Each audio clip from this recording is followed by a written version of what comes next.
Hi there, this is Brittany from By Brittany Goldwyn. I post videos about plants and projects, and today we are talking about fall gardening.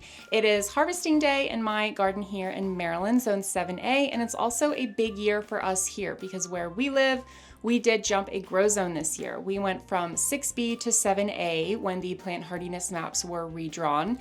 And I would say if you've been gardening for a while in the area, you have definitely noticed some changes in our growing seasons. We're getting hotter temperatures than ever before, and our growing seasons seem to be stretching a little bit longer. So it is November 1st as of making this video. I'm going to walk you through what I have planted in the garden right now, what's thriving, what's doing okay, what I have seeded, and what I still want to plant, and harvest some stuff with you. Maybe give you some ideas of what you can add to your fall garden in Zone 7A or anywhere around 7A, because we definitely don't have to stop gardening in the fall, do we? So let's take a look. So right outside of the greenhouse here is a set of brand new beds we put in this year specifically to grow asparagus. So I'll show you the 2 rows of asparagus. This whole area started off as grass at the beginning of this year, and we decided to convert it specifically to grow asparagus, but we're growing a couple of other things there as well. We did tomatoes, we did sweet potatoes there, and we will probably do a couple other things next year now that the soil is a little bit more worked over. So here are all the asparagus plants. These were all planted as bare root crowns, and they all have done really, really great. We've let them totally fern out this year, and I know you're not supposed to eat any of them, but I did snag one little piece off. I really couldn't help it.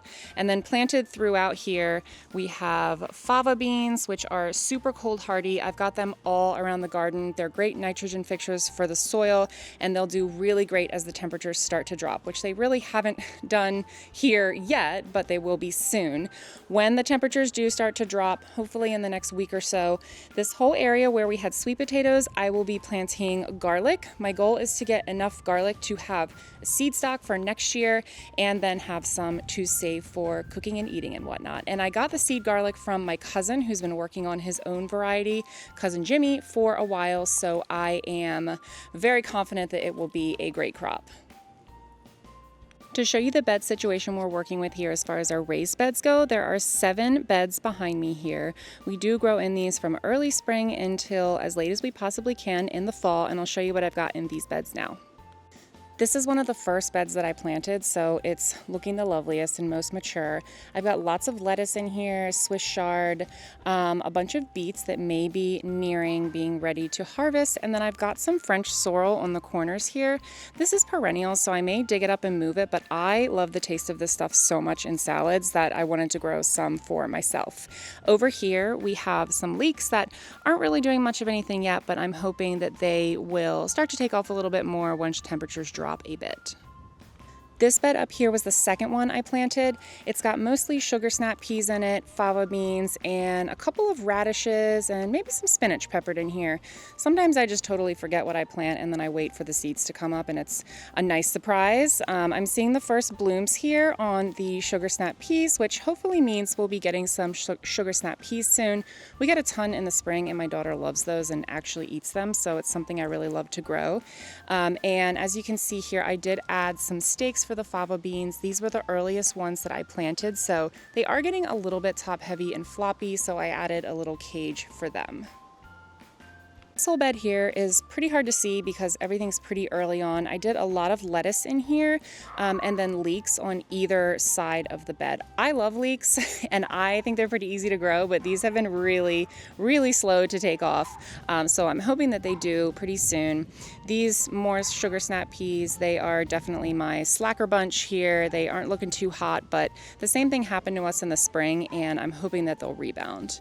This bed up here has some green onions that we planted in the spring and we've just continued cutting off of and letting resprout, which is awesome. More sugar snap peas, fava beans, and then loads of greens mixed in here. So we've got lettuce, we've got I think some spinach and maybe some kale in here as well. And since these are the beds beds that are closest to the house, I find that we have the fewest pest-related issues as far as like critters go on these beds. So I wanted to plant some of the more tender stuff up here. These are Brussels sprouts, which are struggling along, as you can see. This plant on the far end is doing okay, but these were like really chewed up by critters early on. So anytime they made any progress, I would come out the next morning and they would just be absolutely demolished. And I just didn't have the patience to cage them, but seems they've rebounded nicely. I've also got more fava beans up here and more radishes. Again, I said fava beans everywhere, everywhere. I will continue to be planting those as temperatures drop even more, because it's something that will do well as temperatures continue to drop. Up here, this whole bed, I've got fava beans in, and along the edges I put some beet seeds in recently, so they haven't sprouted yet. And then over here, I honestly do not even remember what I put in here. My cousin gave me a bunch of seeds for different things. I know I've got radish and spinach in here, but I think I have some pak choi in here, and I think some kohlrabi as well. He gave me those seeds. I've never grown either of them, so I figured I could try it out and see how it goes. And it looks like everything's sprouting well, so we'll see what ends up growing for us here. And that's about everything in our raised bed area. We try to confine the crops to this area, the food crops, just to make watering a little bit easier and to make harvesting a little bit easier. So please tell me, what am I missing here in my fall garden? I can make room for something, trust me. The lettuce in the mature bed is about to come out very soon, and I would love to try something new. If you're in a similar grow zone and have a recommendation that I'm not growing, please let me know. I love to experiment with plants. And until then, happy planting.